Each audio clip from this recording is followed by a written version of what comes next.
Herb needs to stop touching guys unless the fight's over. Right. You know what I mean? He goes in and grabs him by the waist and then decides, oops, maybe I...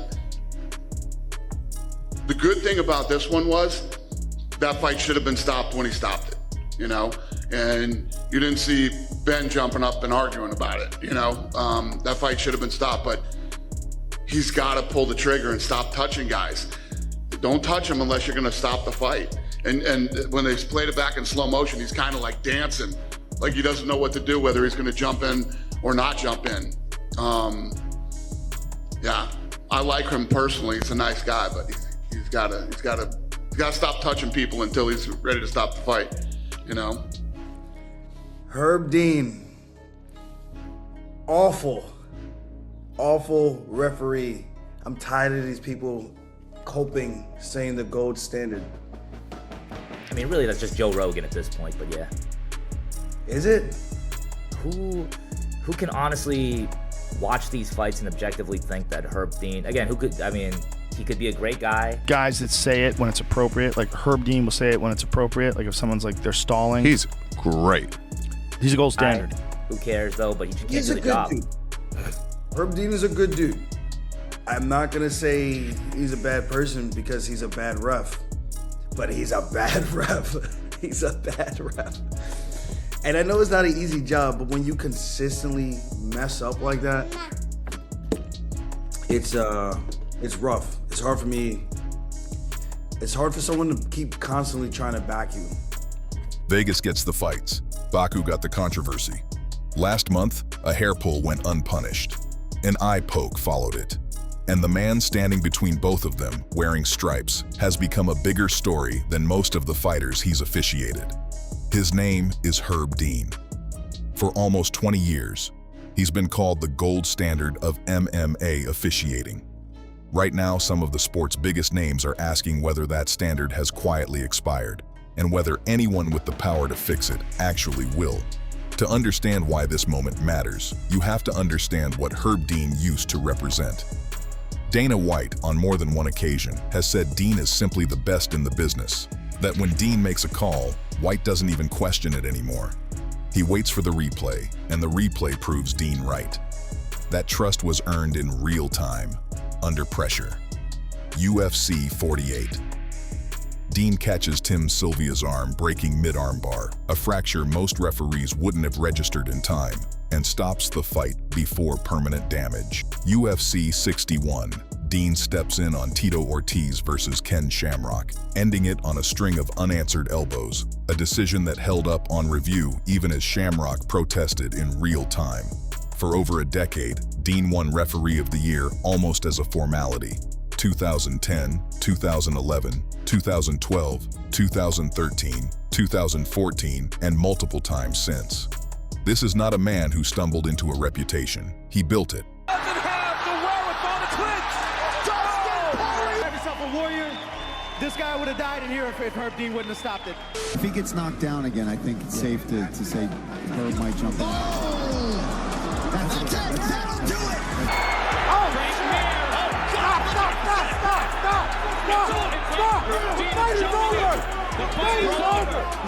UFC 169. Renan Barone versus Urijah Faber for the bantamweight title. Dean stopped it with Faber giving a thumbs up that Dean simply never saw. Dana White, who'd spent years defending Dean as the best in the business, stood at the podium afterward and said it plainly. He made a mistake. UFC 229. One of the most watched fights in company history. Khabib Nurmagomedov against Conor McGregor. Footage surfaced afterward of Dean discussing illegal moves from McGregor that went uncalled during the fight itself. None of these, on their own, ended a career or changed the trajectory of the sport. But patterns matter, and this year, the pattern accelerated. Late June.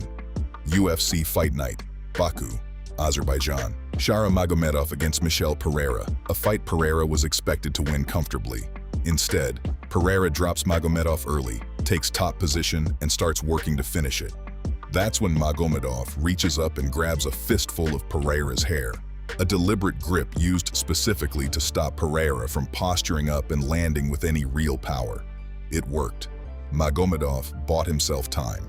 He cleared his head, The finish never came. Dean saw the foul. The response wasn't a point deduction, the standard consequence for a professional foul that alters the course of a fight. It was a warning, with Dean making clear that another one would cost him a point.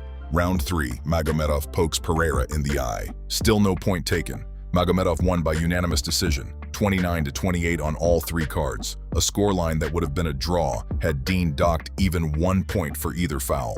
This is where the story stopped being a single bad night and started being a referendum, arguing Dean's recent errors have crossed from questionable into fight-altering, serious enough to change outcomes, even if they don't carry the same danger as stoppages that got other officials effectively removed from the sport altogether. Sherdog went further, running an opinion piece with a headline that doesn't soften anything. The UFC has a refereeing problem, and Herb Dean is at the center of it. The argument is simple and, honestly, hard to disagree with. A warning without a consequence isn't a deterrent. It's permission. If breaking the rules costs nothing, why would any fighter stop testing the line? Eye pokes, fence grabs, hair pulls, groin shots. The piece lays out the logic plainly. Inconsistency in enforcement doesn't just affect one fight. It changes how fighters behave across the entire card. And it's not just media voices anymore, it's the fighters themselves. Aljamain Sterling didn't mince words after a controversial finish at MVP MMA, where Dean ruled a last-second submission by Adriano Moraes legal against Sterling's teammate Fumi Nkuta, despite Moraes appearing to hold the choke past the final bell. He didn't stop at criticism. He called for Dean to be demoted to smaller promotions. At this point, this man is just burying himself.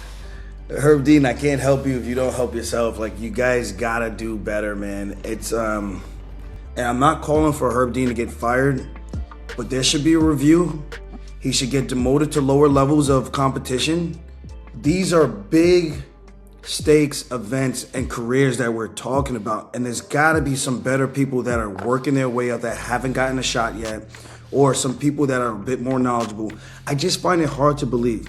Nkuta's team didn't just complain. They filed a formal appeal with the California State Athletic Commission, a real test of the one mechanism fighters actually have. Adriano Moraes held on to the choke after the bell at minimum 2 seconds. Squeezing. Herb's trying to pull him off. And you're telling me you think he went out before the bell. So it took 5 of you guys, the 5 amigos, to sit around the TV, replay after replay. And you guys cannot see. And Herb being in there couldn't tell. His one arm was trapped. The other one was trying to fight the hands. He was moving before the bell was up, not moving after the bell. Alex Pereira has a more direct grievance. Less than 2 weeks before Baku, at what's been reported as UFC Freedom 250, Pereira lost to Cyril Gane by TKO, and afterward accused Dean of failing to call repeated illegal strikes to the back of his head during the finishing sequence.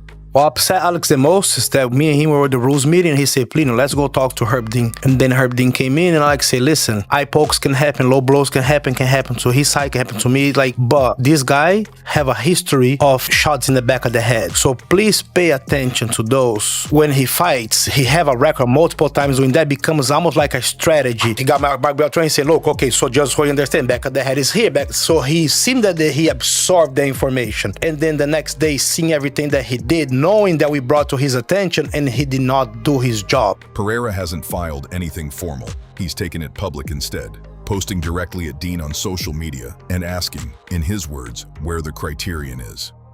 So here's the real question. If this many credible voices are saying the same thing, why is Dean still working major cards? Because he's not the UFC's to remove. In the US, referees are certified and assigned by state athletic commissions, not by the promotion itself. Dana White has been asked directly whether he thinks Dean has lost a step. His answer, in substance, he'd heard the criticism, but it wasn't his call. It was up to the commission. That's a notably different posture than White has taken before. Referees like Steve Mazzagatti and Mario Yamasaki were effectively frozen out of the sport once their errors crossed into fighter safety territory. White made his displeasure loud, and it worked. Dean's mistakes so far haven't been framed as safety issues, just inconsistency. And inconsistency, apparently, isn't enough to move the needle. There's technically one avenue open to fighters: petitioning a commission directly to keep a specific official off their bout. It exists. It's rarely used. And even when it works, it only protects the one fighter who filed it. Everyone else on that card is stuck with the same system. 20 years ago, Herb Dean was the answer to the question of who you wanted in the cage when things got dangerous. Right now, some of the biggest names in the sport are publicly asking whether that's still true. And the structure of the sport means there's no clean, fast way to settle it. Maybe this is a rough stretch for a veteran official having an off year. Maybe it's something that isn't going to correct itself. Either way, it's fighters who are absorbing the consequences, one card at a time. So I want to hear it from you. Is Herb Dean still the best referee in the sport, just going through a bad run? Or has the standard actually slipped and the UFC just doesn't have a mechanism to admit it? What do you think? Is he wrong or is he not? Let us know in the comments below. If you liked this video and found valuable information, subscribe and share with your friends.